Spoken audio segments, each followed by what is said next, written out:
This is a Chloe C production.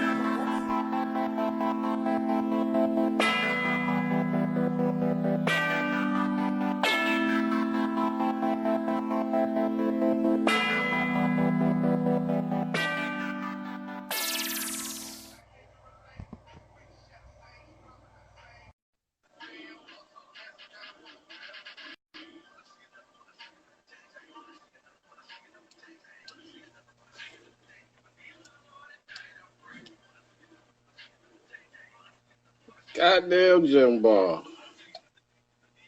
Hold on real quick.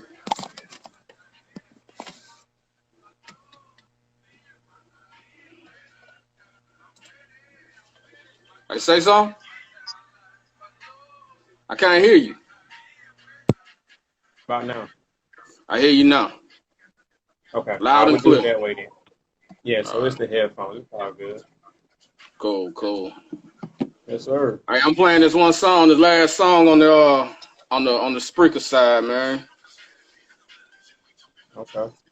You good? Hey, man, I'm chilling, ready to do it, man. Let me go ahead and dim this down.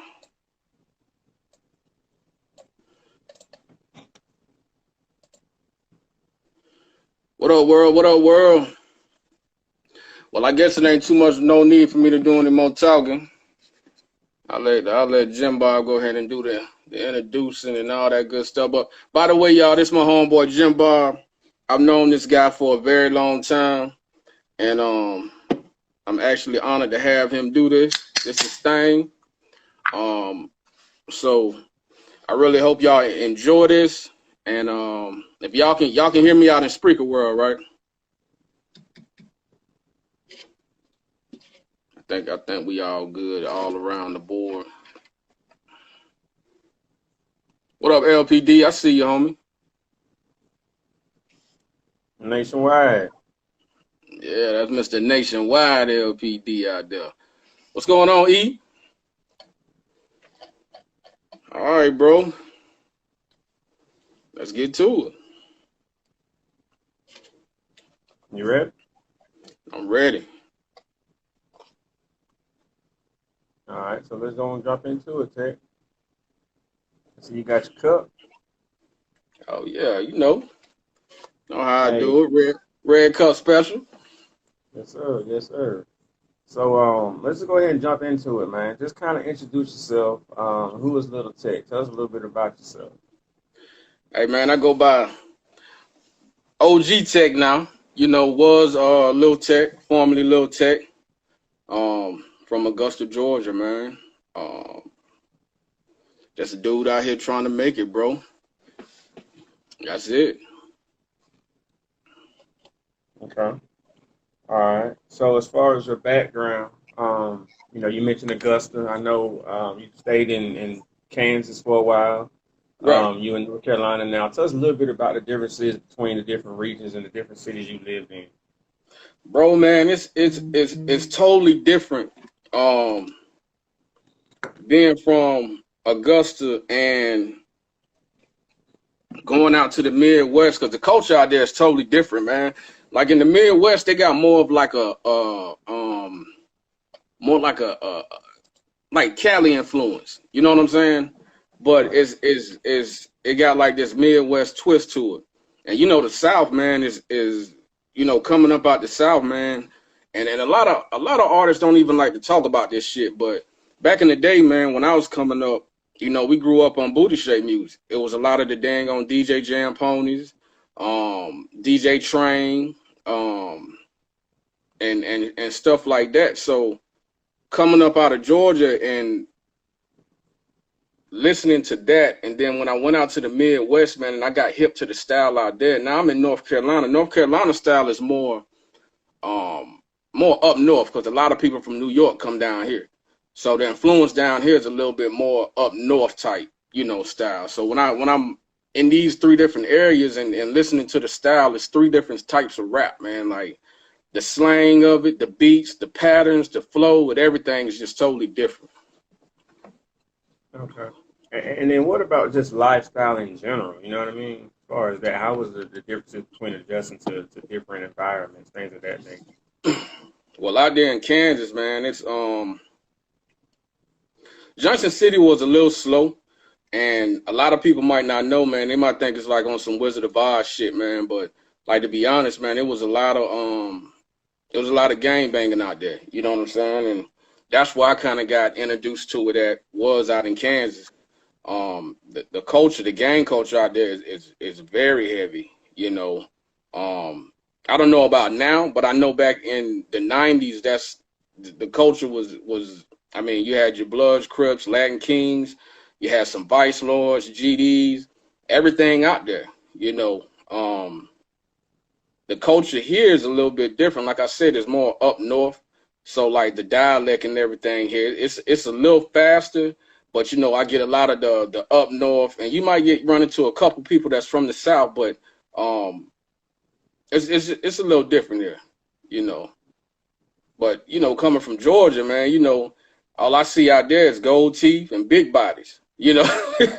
Right. You know, gold teeth and big body cutlasses and caprices, and you know, it's just different there, bro. You know. Right. I got you. So, just going back to the early days, who did you grow up listening to, and what were some of your favorite groups and favorite artists coming up? Man, I came up listening. I was a big MC Shy D fan. I was a Eazy-E fan. You know, far as groups, NWA. I had a lot of respect for Big Daddy Kane, and just on some different shit, man. You know, I liked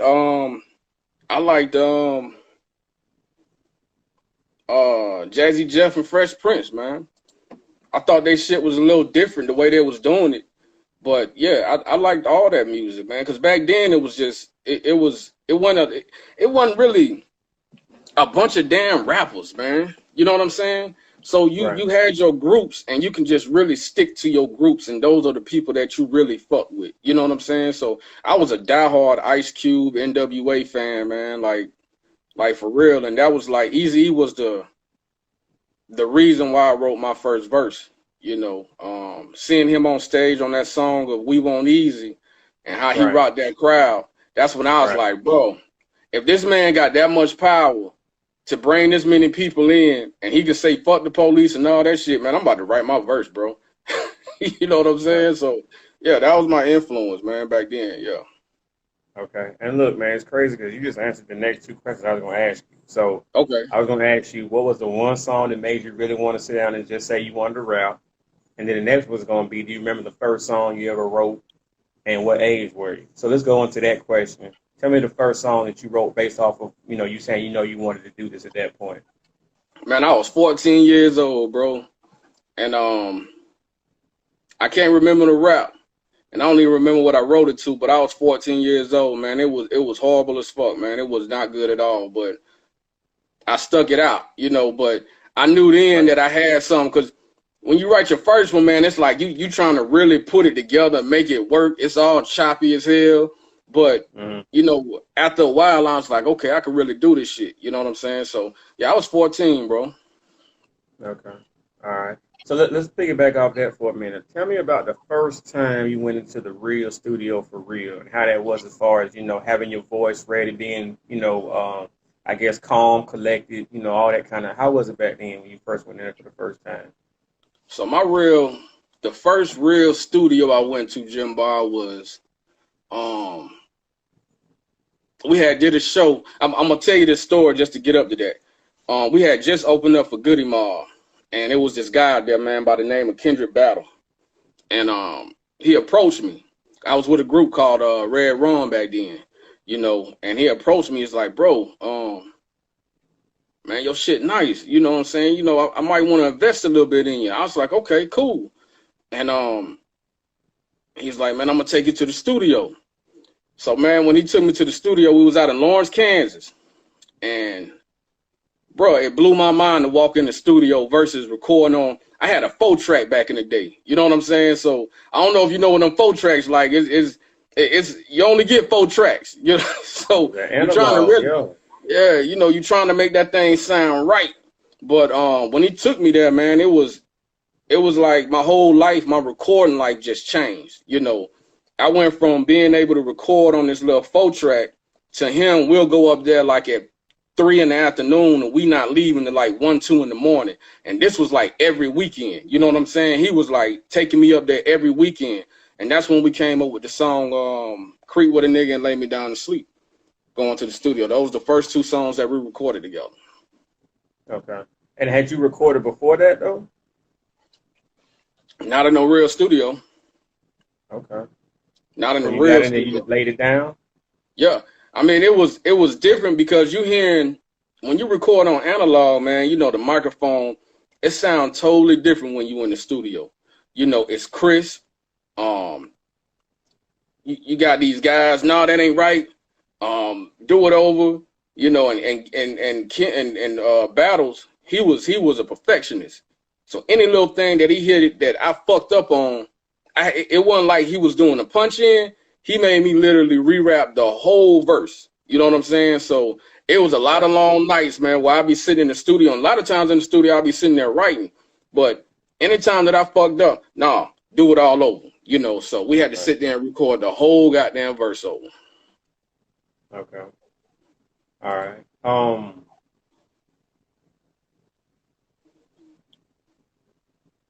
So let me ask this question, man. Kind of piggybacking off of that, man. You know, because we're from an era, man, where you know our parents weren't so much, you know, influenced by the music as we are. You know what I'm saying? And our kids are. So back then, man, how was it, man? Did you have to hide from your parents that you was rapping, or how was that back then for you, being a teenager trying to do that? No, not really, man. When I really picked it up, was with a group. It was Innocent Players. Innocent Players, Insane Players, and that's when I really started. This was before Kendrick Battle. That's when I really started doing a little something with it. You know what I'm saying? And they supported it, you know. But when they saw Kendrick, I call him Kendrick Battle. But when Battles had picked me up and he started taking me to the studio, that's when they knew I was serious about it. They wasn't on no shit like saying, "No, you need to do this and that." I mean, every parent gonna say that shit. You know what I'm saying? This a hobby. Don't put your all into this when you should be trying to do that. Right. But they knew that was something that I was good at and that I had a lot of passion for. So they allowed me to do it. You know what I'm saying? So, like, man, I'm telling you, bro, and I know I used to come in a lot of late nights, man, coming from the studio with that cat, bro. And it wasn't no conflict. They knew what it was. You know, even back then, man, when I had to take trips down to Atlanta, and I know we're gonna get into that with we met the dude named with White Boy. You know, I used to pay for my tickets to go down there and shit. They knew that I was dead serious about this shit, you know. So yeah. Gotcha. All right. So let's kind of kick into, you know, piggybacking off of the whole, you know, I guess the demo you guys sent in to Power Records and whatnot, and how you got on the Gangsta Pad CD. Tell us a little bit about the songs you had, you know, how that whole process happened with y'all getting, you know, exposure on that CD. Right. So, like I said, we recorded the songs, right? Now, before we even sent it off to Power Records, Tri Records back then, we put that out as a single. And there's a lot of people that still got that tape. It's a cassette tape. It got this dude on the front of it. Looked like he's smoking weed because we had Smoked Out Entertainment back then. You know what I'm saying? So, and it's some people that got that tape, man. I've been trying to get that motherfucker, man, but they would not come off of it. But back then, when we did that, man, we put it in this store called Sound Aquarium out there. And it got a big response. So we was going through, and I was listening to Gangsta Pat, man, and I was like, hey, man, let's send this down to Power Records to see what happened with it. And we shipped it off, man, and it went to 1 month. I'm listening to daily verses to the next month. We got a call, and it was Leroy McMahon. He hit us up, and I let him do all the talking because, you know, he knew a little bit more of the business, man. I was just trying to be an artist. And it was like, hey, look, we got 2 slots on Gangsta Pat album. Are y'all interested? So we was like, yeah. So he talked the deal out with it. And when he talked the deal out, man, it probably was about, I think that CD came out around January. That motherfucker dropped in 1996, man. And I didn't really know that song was gonna be as big as it was, Creep with a Nigga. You know, a lot of people was thinking that it was with Gangsta Pat on the song. And Gangsta Pat's not on the song because of the way that they worded it. It say featuring Lil Tec on both songs. You know what I'm saying? So everybody was talking about it's Lil Tec, then they said it was Lil T because they thought it was Liltee and all that other stuff, man. So I had to go to a lot of posts on YouTube to do some corrections to a lot of people because they did not know that it was just me on the dang on track. But going back off that, man, when we got the deal, they sent us this big box, man. I'm talking about, I had like over 100 CDs of Gangsta Pat, Homicidal Lifestyle, records, flyers, and all this shit, man. But that's when I knew then, bro, that we really did something because we getting this shit from a label now. You know what I'm saying? And plus, man, you know, the royalty checks at that time wasn't that bad. Wasn't that bad, Let me ask this question. Did y'all send it to multiple labels? I think we might have sent it to maybe like 2 or 3, if I ain't mistaken. I'm trying to think, man, because he did a lot of the sending out. I just know that one for sure because I was a fan. I was a diehard fan of Gangsta Pat, man, you know, and we sent it down to Power Records, and that was real big. What else, Slim? So let me ask you this question then, man. Seeing this is a 1996 era, right? How did you even get on the Gangsta Pat wave at that time? Out there, man, the Midwest influence, it was a lot of people that was listening to the Memphis sound, you know, and I'm kind of glad Memphis getting the credit that they deserve, but Memphis was real heavy in the Midwest, bro. You know what I'm saying? I'm talking about 3 6 Mafia, Gangsta Black, Tom Ski, shit, I can just go Play a Fly.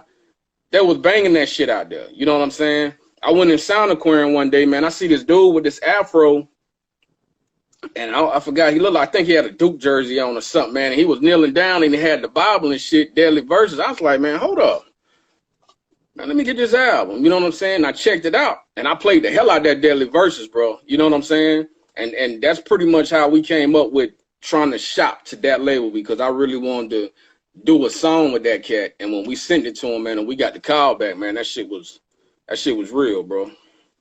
Yeah, and see, the reason why I asked you that question, man, because, you know, I was an underground head too, man. And, you know, back then, if you knew about something, you either had a trial and error. You might spend your $19.99 and you might be disappointed or you might enjoy your CD. So that's why I asked that question, how you got up on it at the time. Right, yeah. And the thing about Sound Aquarium also back then, man, I think the dude name was Ray. He would let us listen to the music before we bought it. You know what I'm saying? He always had like the CDs, but he always have that one CD that he could just pop open and throw it in and let us listen to and shit. So, yeah. All right. Yeah. Okay. So let's go and get to the facts and the figures, man. I know at some point, you know, Power Records was paying. You know, you saw some checks come through, but at some point, I guess, you know, there was some slow up, and I know there's some stuff with them closing and whatnot. But what did you learn from that experience in general about the business aspect of the music business? Man, read your paperwork. You know what I'm saying? I kind of feel like Wicked, man, when I was interviewing him and I brought this up. It was a cool situation, and I think that at that time, man, when we signed that, we was hyped. You know, damn, we got a deal. We about to do something. Even though it was just 2 songs on there, it wasn't like no record deal or nothing because we didn't do no record deal, no label signing like that. You know, it was a feature deal. We was featured on the album. Read your paperwork. You know what I'm saying? If you don't know what 1A to go on page 3C or some shit like that, man, get your goddamn lawyer. You know what I'm saying? Because even right now, man, I just found out because I've been trying to handle all my business correctly now. You know, I went back to try to get royalties off of that song. And now that I know that this label is shut down, Power Records is no more, they owned by Tommy Boy now. You know what I'm saying? So when I loaded it up to try to get my royalties back, they flagged it. You know, they flagged me and they flagged Tommy Boy because they in the middle trying to say, hey, who get this money? You know what I'm saying? He's the artist trying to get the money. All right, this label has bought this label because it's Tommy Boy and Power Records is under that. You know what I'm saying? So now they own the masters. So are they getting the money or does he need to get the money? You know what I'm saying? So now I got to sit back and try to get the mechanical royalties. So when shit stream that I can get something off of it. But that motherfucker goddamn, you know, people get excited off of, you know, 1,000 views or 2,000 views, bro. You can go to YouTube right now and look up Creep with a nigga. That shit like 21K, 21,000 views.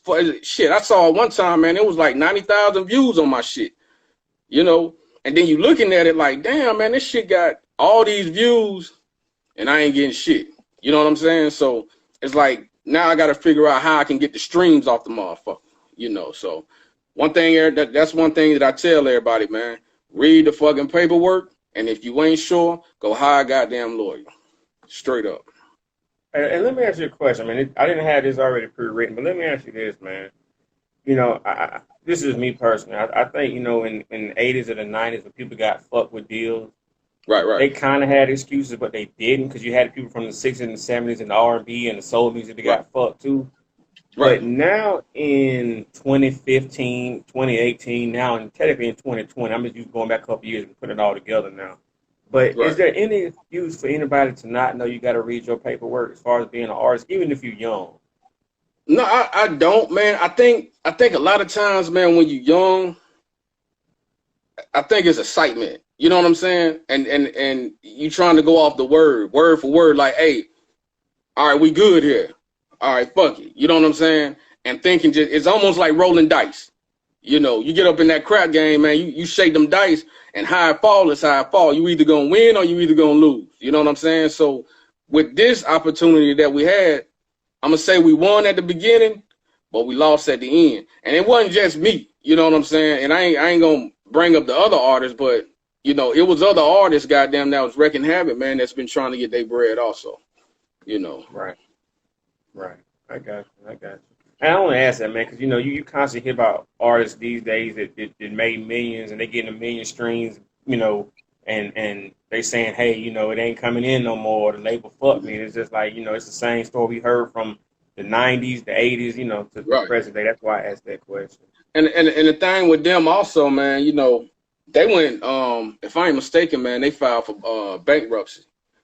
So, you know, they filed for that shit, man. You know, shit, everything pretty much paid, and they goddamn can go somewhere else and kind of alter the name. You know, they can go Power Records and then change it now to Powerhouse. You know what I'm saying? And then they can come out with whatever the fuck they want to. All they doing is just shifting the masters over. You know, so. But yeah, next time, man, just I'm on game with the paperwork.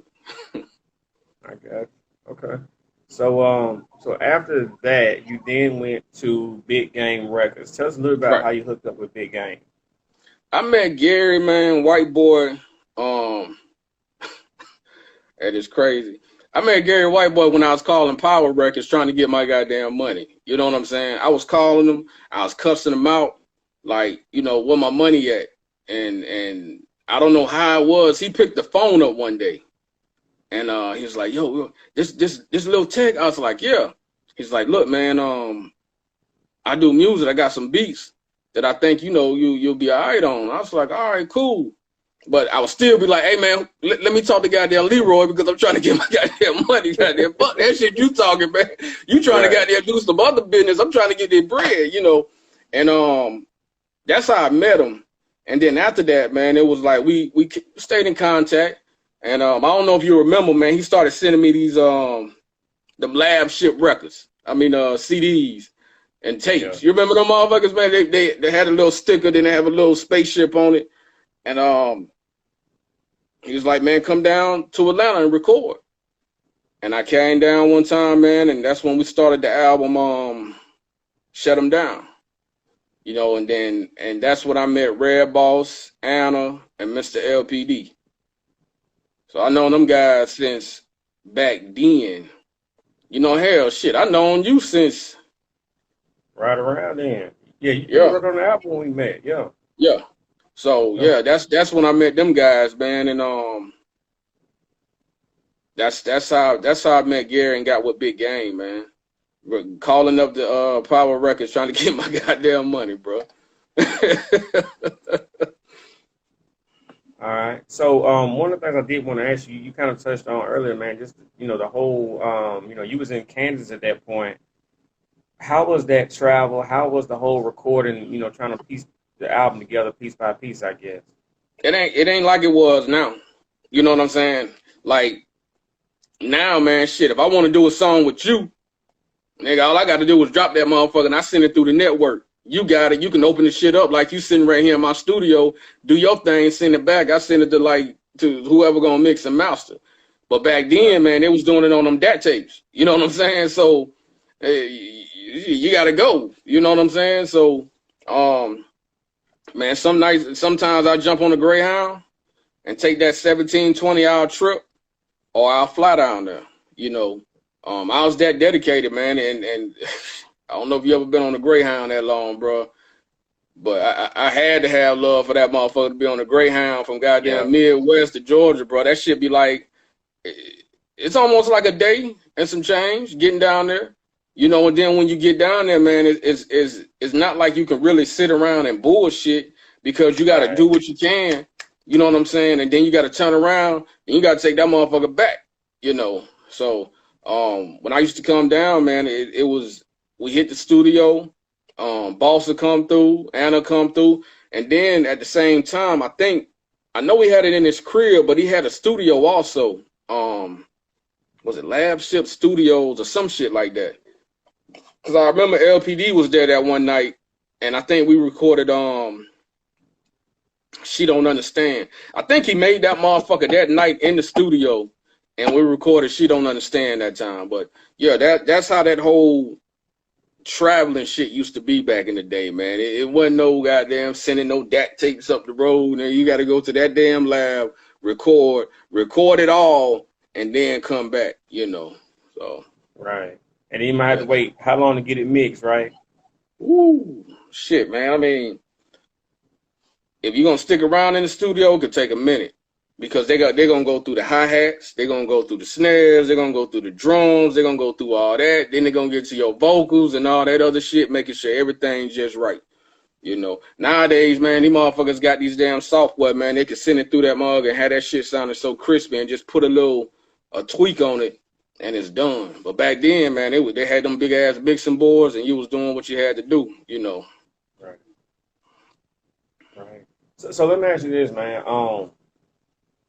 Prior to y'all putting out the Shut 'Em Down, were there any songs that didn't make that album that, still may be out there or somewhere? I'm pretty sure it is, man. Do I remember what it'll be? I don't. Yeah, I really don't, man. Cause we used to record a lot, and there was a lot of shit that I didn't like. I did. I mean, Gary was almost like Battles. He was a perfectionist also, and shit, he used to do the same damn thing. You know, if it wasn't right, do it over, this, that, the third. But I don't know, man. I know we recorded a lot. I'm pretty sure it is. Because I know we did a lot of songs with other artists also, man. I'm pretty sure it is. I ain't gonna say yay or nay, but I think it is.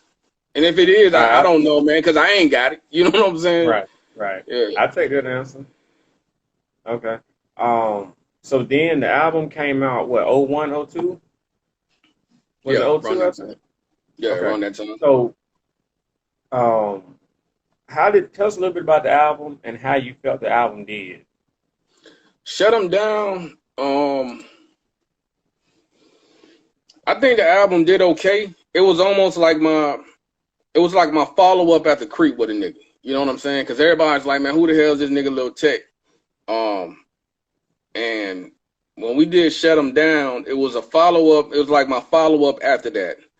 It had maybe 11 songs on it. Shut 'Em Down was the first single off of it. It featured Red Boss, Anna. I think Anna was on it. I know it had LPD on it. I thought it was pretty solid, man. You know, a lot of people wanted it. A lot of people bought it. I know they liked it down in the M Town in the South. So I think it did. I think it did all right. I think it did all right. You know. So let's go and get into this part here. So Oh hell, you gonna drop your head on it? You dropped your head on it. So look, I know it. You know, after Shut 'Em Down came out, you was still kind of, as you used to say back then, what, pitching, and that what you used to call it. Yeah, yeah. So let's talk about that, man. How was it then? Because I know a lot of times, man, we used to try to get together, do music. You know, you come on down to the AUG or whatnot. But there was times, you know, where it was some run-ins and different stuff going on. How was it for you trying to basically still do the music, but still being involved 1 foot in, 1 foot out during that period of your life? Man, And it then was being hard. a father as well, a single father. It was hard, bro. You know, I had a foot in the game, and you know, Gary was always on me trying to tell me, you know, focus on music, focus on music. But I mean, honestly, man, he didn't understand because he was living nice. You know what I'm saying? And me, I was still out there pitching, you know, doing my thing.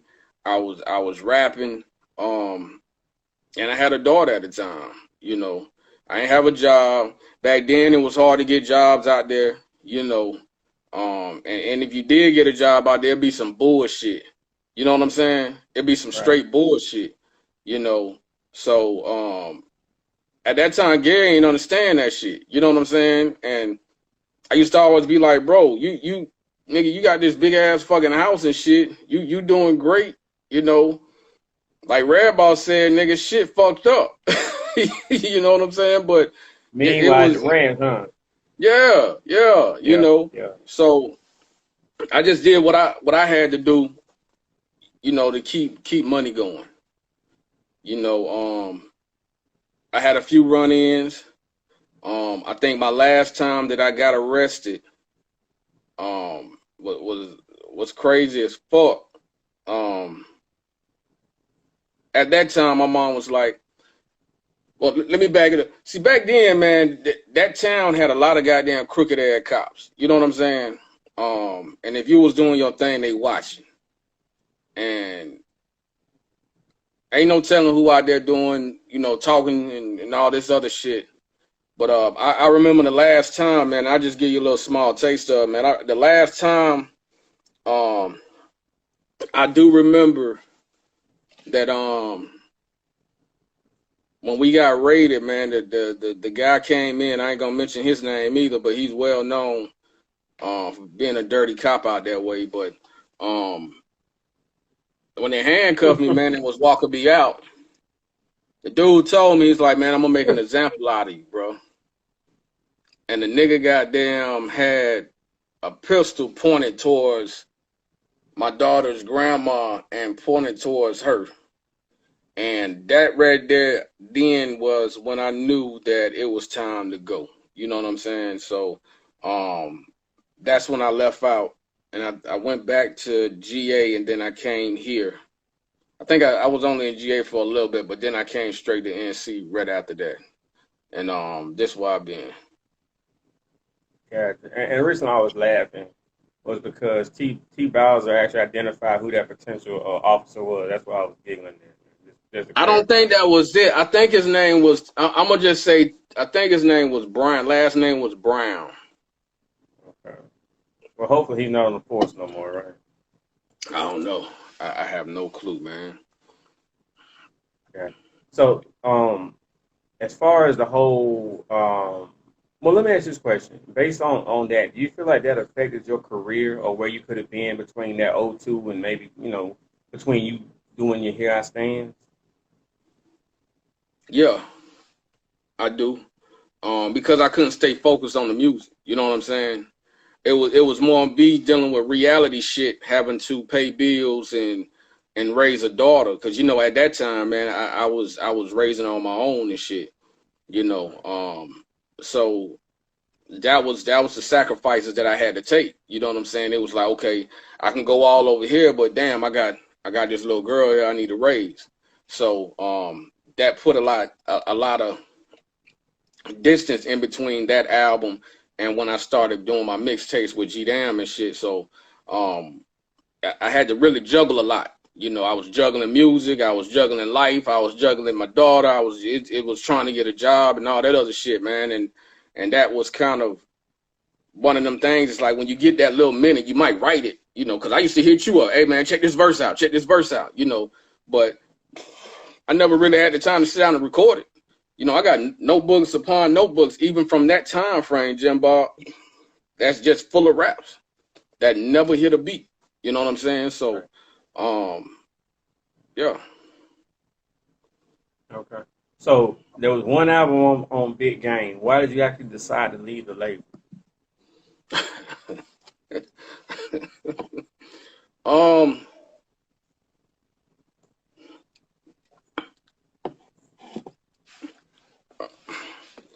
It's almost like every other situation, bro. It's either you gonna keep it 1,000 or I gotta go. You know what I'm saying? I think after we recorded Shut 'Em Down, I ain't see nothing off of it, but I had to really think about the reality of it, man, because when you got a lot of people, well, I ain't gonna say a lot of people, you got people hands in it. You know what I'm saying? You got, because he was pretty much the CEO, so he did the beats. He paid for some beats. I had producers that was featured that did the beats, had the artwork and all that shit. So all that stuff had to be paid first. That's how, even though it was a small company, you know what I'm saying, but it's still reality. So I had got that, you know. So he used to pitch me CDs, or he gave me like a few CDs up front, and then I used to go and buy a run of them, like maybe 50. You know what I'm saying? And then I'll try to come back and I'll make my money off of it. At that time, man, it was time to grow. It was time to grow. Yeah, it was just time to grow. And I just didn't see, I think towards the end of our relationship, man, we wasn't really seeing eye to eye on a lot of shit. You know, I know I went down there one time and it was different, you know. So instead of trying to disrupt a friendship that we done had and done made history together, you know, sometimes it's just best to leave situations before it can get real ugly. You know what I'm saying? And I ain't really wanted to get ugly. So, you know, I just kind of veered off and went to go do my own thing, you know. But it's still a big salute to him, you know.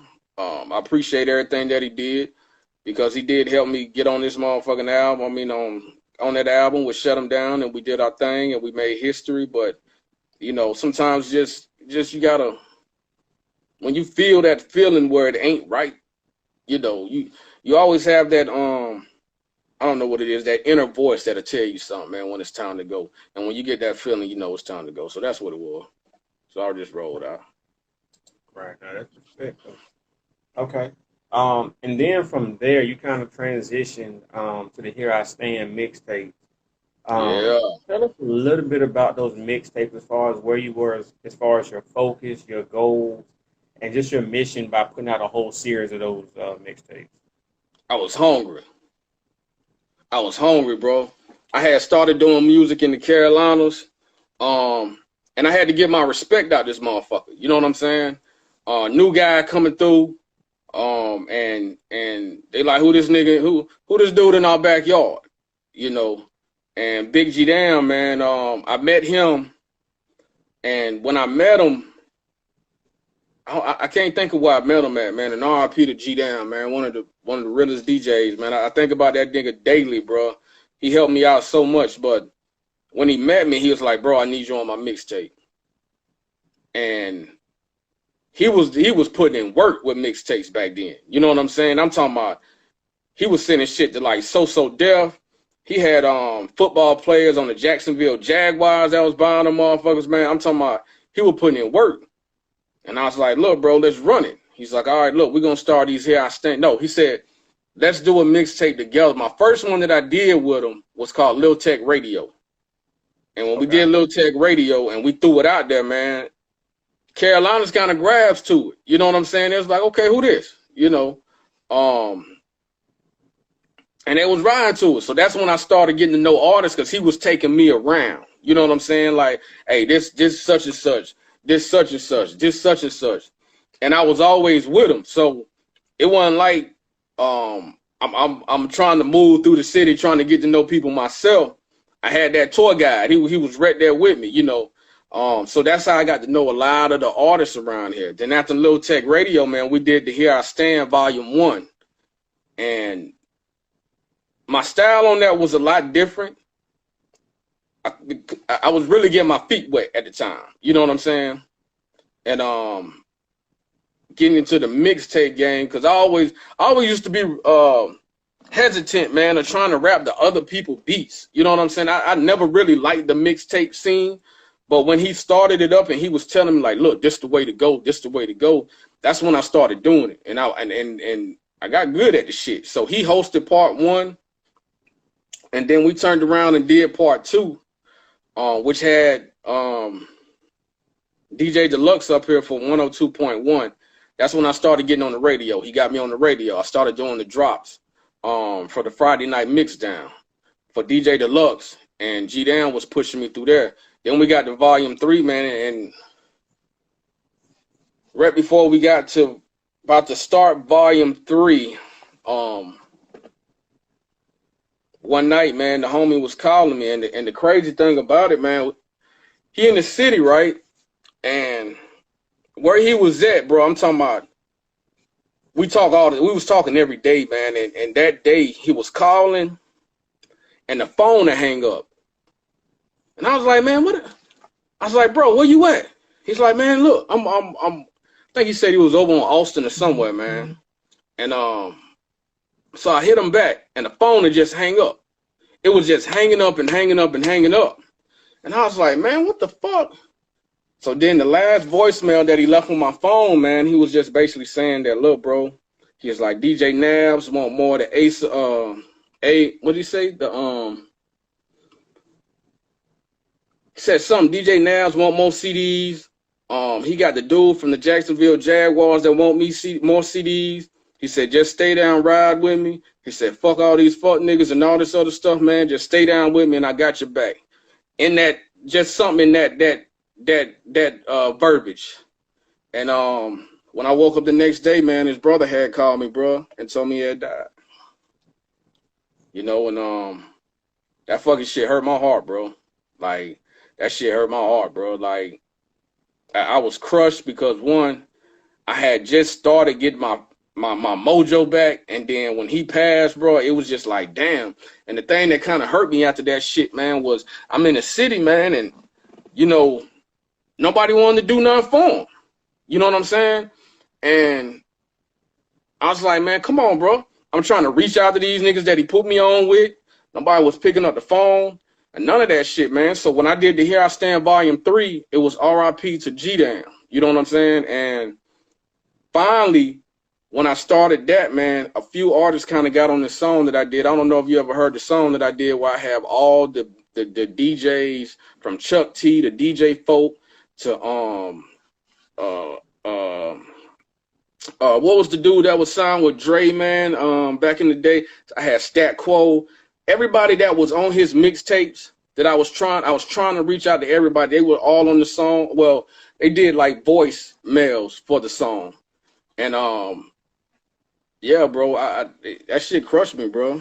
And yeah, that was my bro, man. He really put me on and did a lot of great shit for me, man. You know. So RIP to Big G Down, bro. RIP. All right. And so in between the G Down, you was working on music, and you ended up hooking up with T Rock at Rock Solid. Right. Tell us a little bit about how you ended up working with Rock Solid and get on that label. A lot of people don't know this, man. I got on Rock Solid.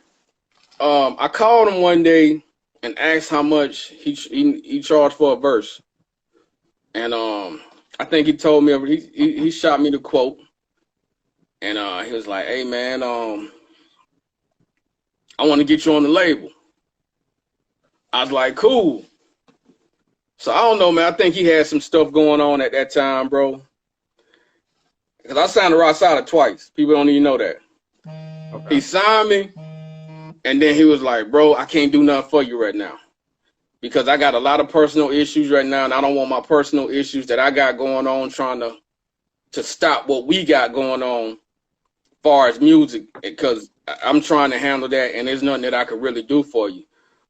So he put me in contact with 2-9, and then me and 2-9, IAP TV, we dropped the Here I Stand volume. I think we did 2, or maybe 1 or 2. So I was rolling with him. People may not know that, but I was rolling with him. I think we did 1 or 2, and then I came back to doing me again, and then somehow I got back in contact with T-Rock, and then he said, "Man, I'm about to make it official now. I'm good. I'm about to go ahead and sign you now." And that's when he went on Facebook and let everybody know, and that's when everything took back off again. And so for you, how was the experience being on Rock Solid? Man, I was I was happy as hell, bro. When I first got on there, especially listening to an artist, man, that you was listening to on albums, you know, like 3-6, Gangsta Boo, and all that stuff, man. And it was dope, bro. He a hard worker. He put in work. He put you on. We did a lot of dang on great songs together. We made history. He a workaholic. You know what I'm saying? And he strives for greatness. And he did his thing, bro. And I always give him a big salute for that. You know what I'm saying? For roping me in, man, and putting me on a platform like he did. Because he didn't have to, you know. So yeah, I learned a lot under him. You know, being on Rock Solid, I learned a lot. That's what makes me the CEO that I am now.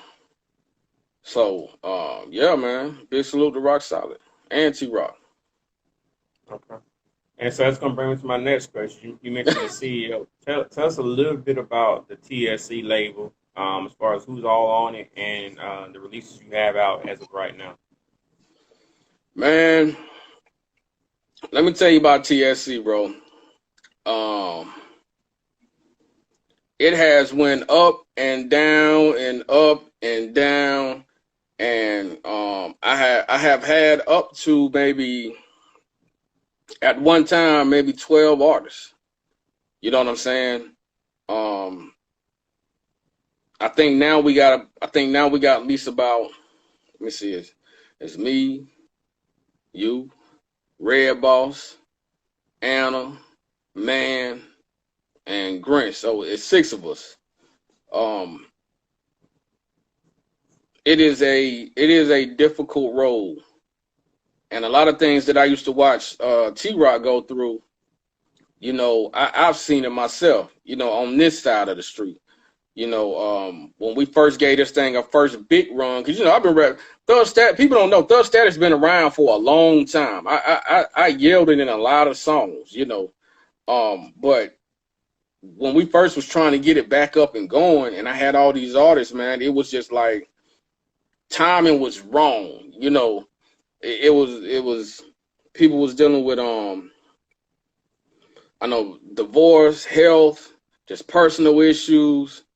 And man, it was just like, okay. And me, I was trying to be that artist, because when you look at a lot of people that's artists and then they try to run a label, the team flops, because all the publicity and all that stuff is on the main artist. So I was like, man, I ain't even gonna rap right now. I'm gonna try to push the team, you know. And then the label, man, it was just sinking, bro. I mean, when I say nosediving, it was nosediving quick. But I wasn't really getting mad at the artist. I was trying to push them.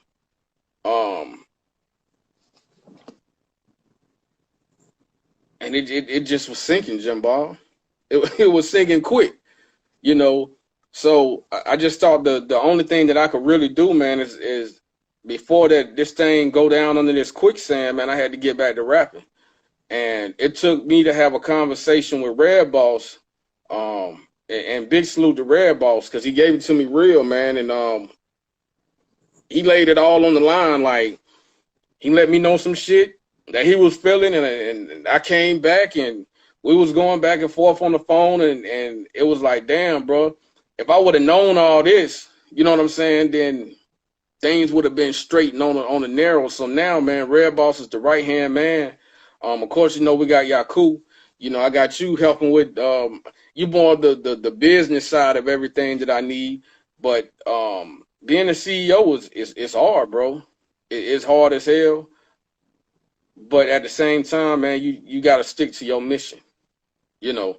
And the mission is to, you either going to go out there, you're going to pump your brand, or you're going to sit back and you're going to watch it fall.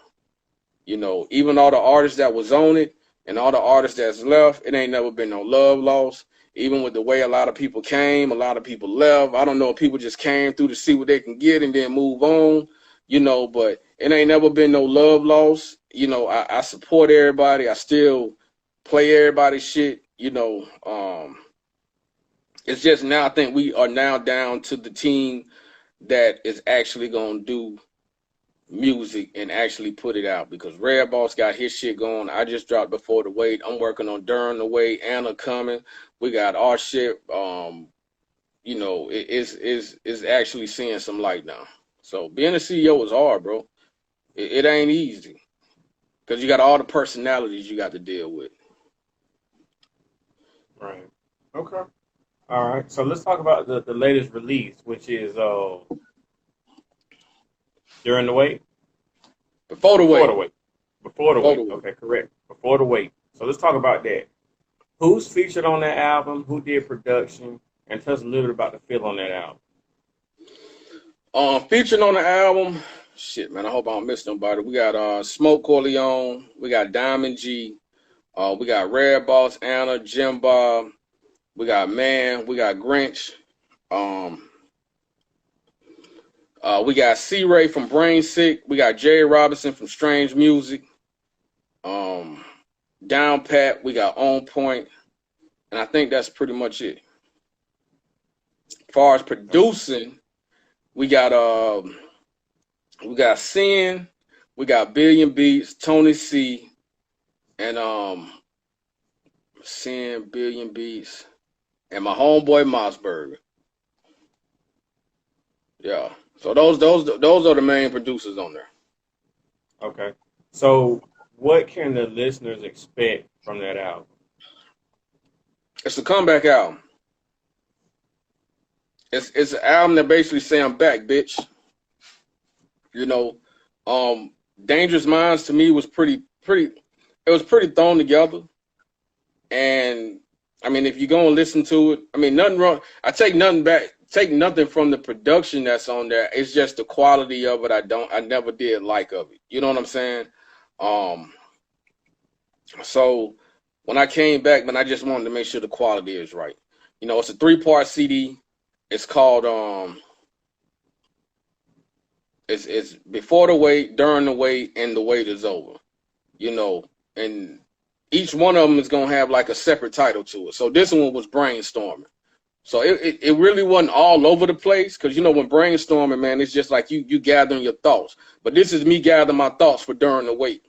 And now I'm gonna gather my thoughts, and then I'm gonna give you the dang on final on The Wait Is Over. So During the Wait is probably gonna have like 5 songs on it. And then The Wait Is Over, man, I'm going to give you a full album, probably like 16 songs, you know. And so what about... And hold up. And I got Sheena Thrash on there. Okay. All right. Shout out. Yeah. Hey, so what's the release dates looking for During, and then the actual Wait Is Over? During the Wait, man, I was thinking of a December release, like the end of the quarter out, but I really didn't want to put too much at one time because I really wasn't expecting Before the Wait to really get a buzz the way that it's getting now. So I'm gonna probably put that out around January because I know Boss is gonna be coming in January, and I want him to ride a little bit. But I'll probably throw my little EP out either towards the end of January or somewhere up in that area. I know me and him got a couple singles. We got Man about to drop. Me and him about to do another song. So it's like little singles that's gonna be coming in between. But as far as during the wait, we're looking at January. The wait is over, man. I'm gonna hit y'all in the head right around springtime, right before the sun, because I want y'all to vibe out to the summertime of that shit. Okay. All right. Gotcha. All right. Just listen to the album. It seems like you touched on a lot of pain, a lot of life issues, a lot of mental health, just various things. What were your thoughts and your feelings when you put the album together, just based on what I'm hearing from the lyrics and the vibe of the album? Man, I was going through a lot, bro. Like I had a lot of a lot of life changing events that happened some years before this album, even up to last year, that kind of changed my life. And not only that, man, you know, you're going through these situations and you're seeing people that supposed to have your back not there. You know what I'm saying? And you're leaning on like family members because of the things that you're going through. You know, I leaned the hell on like hell on my wife, you know, last year because of the shit that I went through. Yeah, so what you hearing in there, man, is real pain, you know.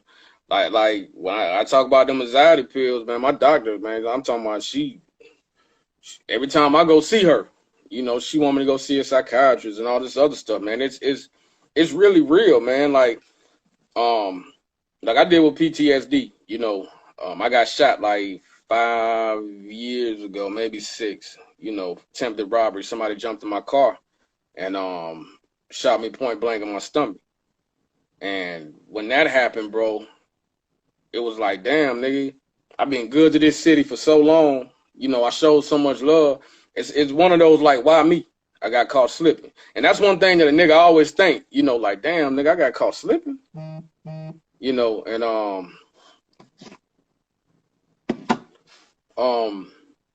I cut the whole city out, bro, because everybody was suspect.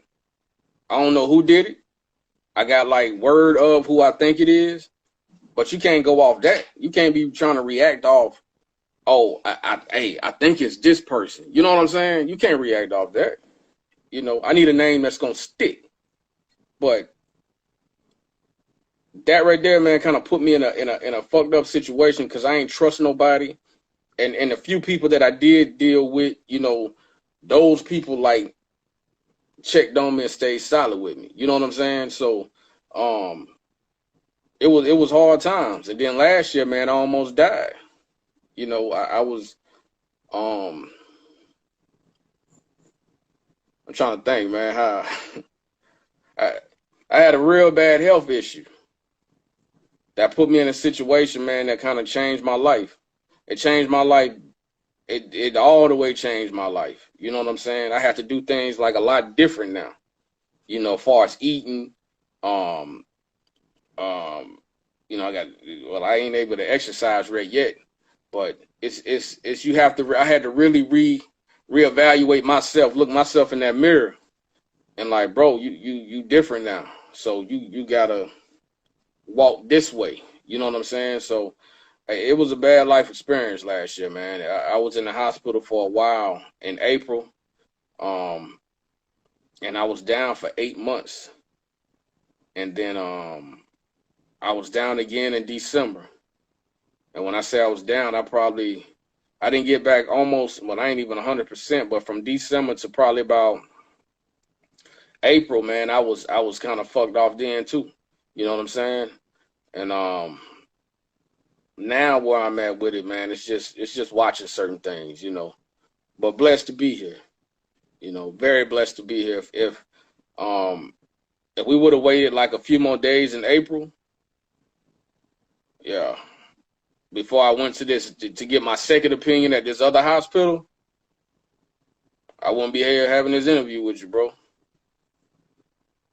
Straight up. Yeah. Do we need to check the time real quick, Ted? I don't know, man. Let's just run it. Okay. If it cut, All right. if we cut, I'll send it on and then we'll come back on.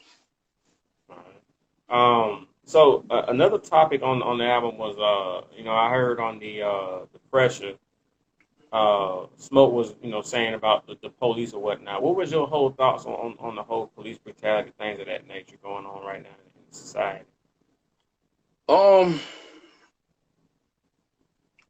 I think nowadays, man, it's more, everything is being seen. We're on the microscopes.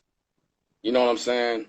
And I think a lot of things that a lot of people been saying that has been happening for years that they could never prove can be proved now.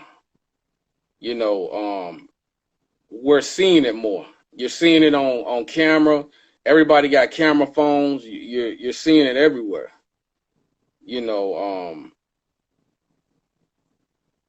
I personally think that, I know everybody talking about defund the police and all this other shit, man. I personally think that they need to be trained and they need to send certain people out for certain situations.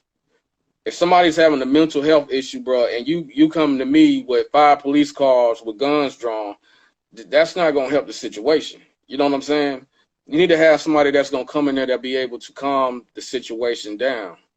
That's why they got psychiatrists out there, mental health specialists out there that's trained to do these jobs. You can't always run up in a situation with your gun drawn, because some people, man, they're reacting out of fear. It's not that they're trying to harm, they're reacting out of fear. And now that you're seeing it over and over and over again, these people are getting tired of seeing the shit, and they're tired of dealing with it, So it's just one of those things, man. I think they need to be retrained. I think they need to get more acquainted with the neighborhoods that they're patrolling. You can't have somebody that's over here in this $500,000 house, $600,000 house, and then you got him trying to go down to the low income houses. His whole mind frame over here is, I'm good here, but when I go over here, I'm nervous. You know what I'm saying? So of course, anytime something happens, what's the first thing he gonna grab?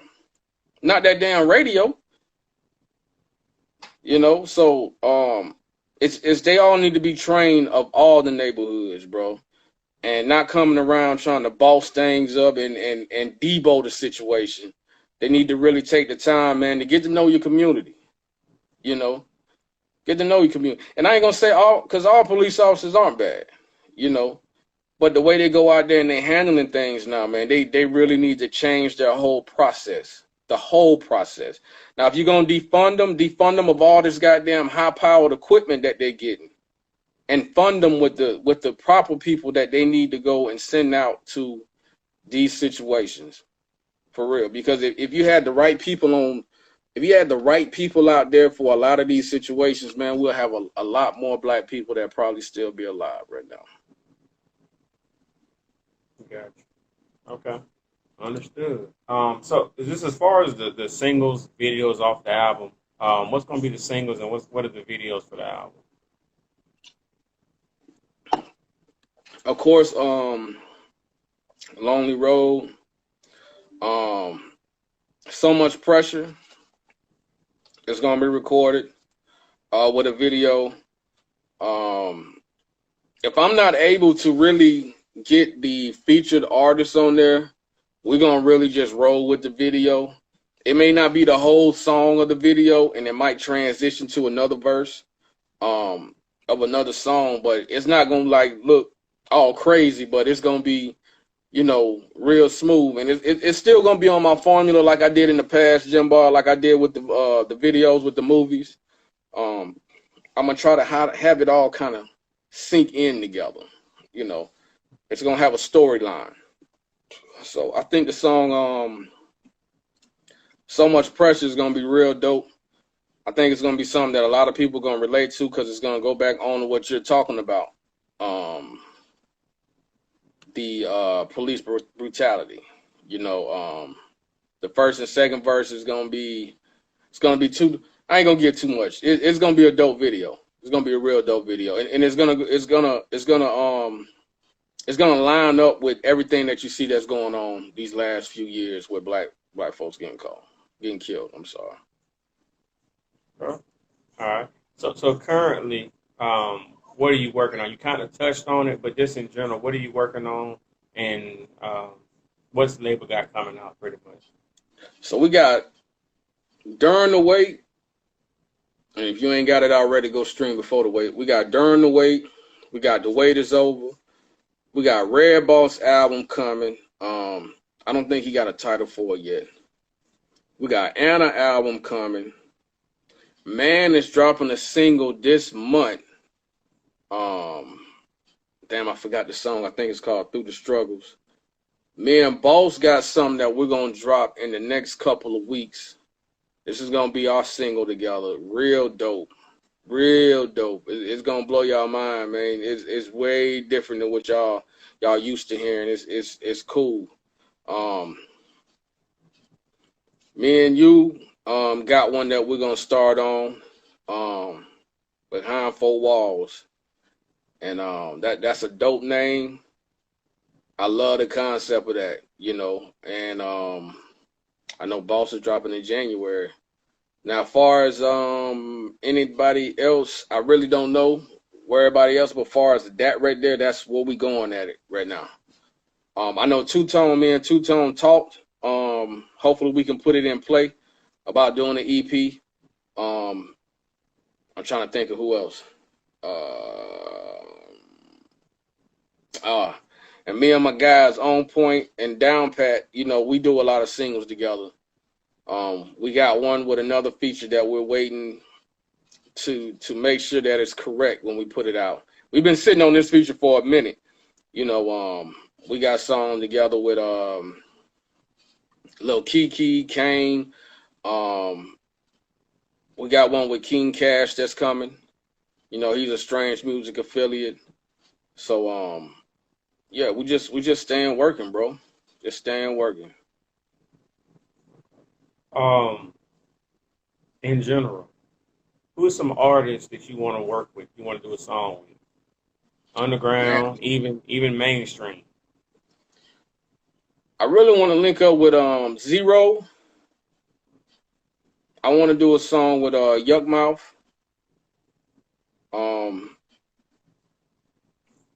trying to think of somebody that's like kind of out the box, man.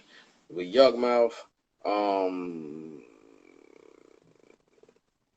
Jelly Roll. I like Jelly Roll because he's different.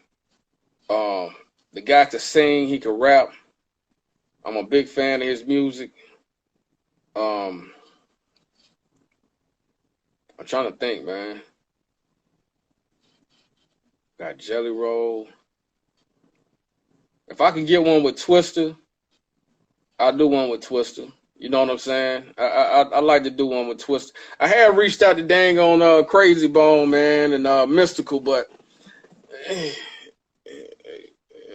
don't think that's gonna flow. But yeah, those guys for right now, man, just to start off. King ISO, you know, I definitely want to work with C-Ray again. Yeah, that's pretty much about it. You know, I'm looking for some R&B singers to do some hooks. You know, we got I'm gonna be reaching out to Melanie Rutherford for this album coming up also, but you know, I need some singers on it. You know, During the Wait is real relaxing, Jimbo. You're gonna be like, okay, it's gonna be a lot of dang on just singers on it, and me just on some different shit, bro. You know, that album, man, I'm trying to really go towards I ain't gonna say a big crit feel, but like a big crit feel. You know, Big Crit, man, he just this Southern cat, man, that just talk about it all in the South. And that's pretty much where I'm going with it, you know. Gotcha. Well, Tech, man, we almost at an hour and a half.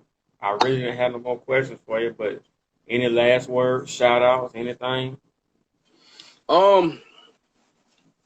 Man, I really want to shout out. First, I'm a shout out to you, my brother. You know, I want to give you a big salute, and I really want to thank you, bro.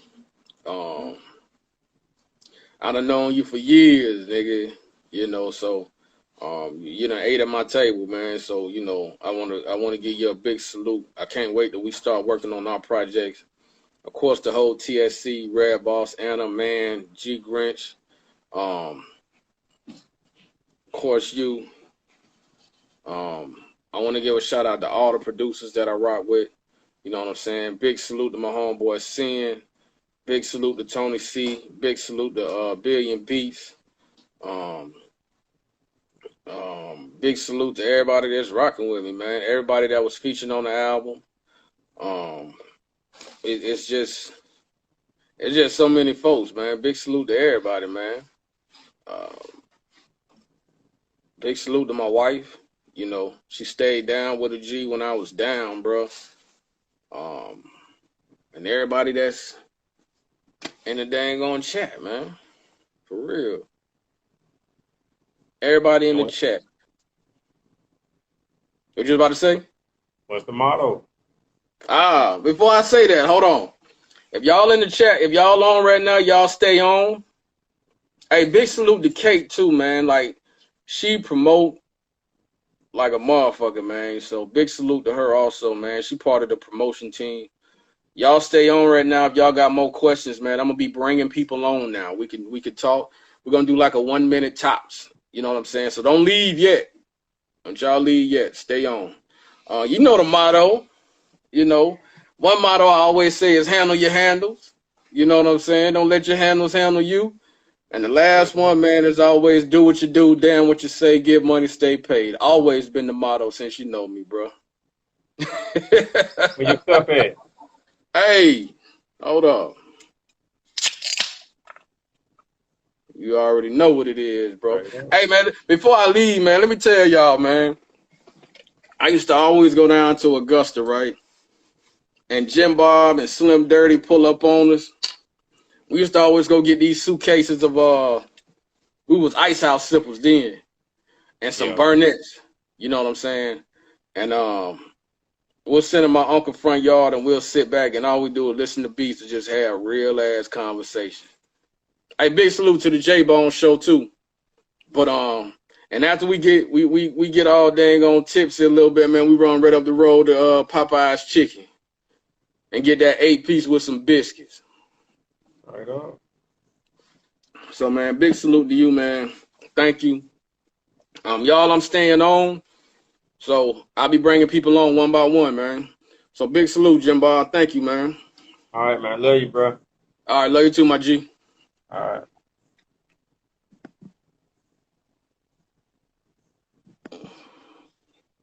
I guess you can go ahead and hang up. Let me see. There you go.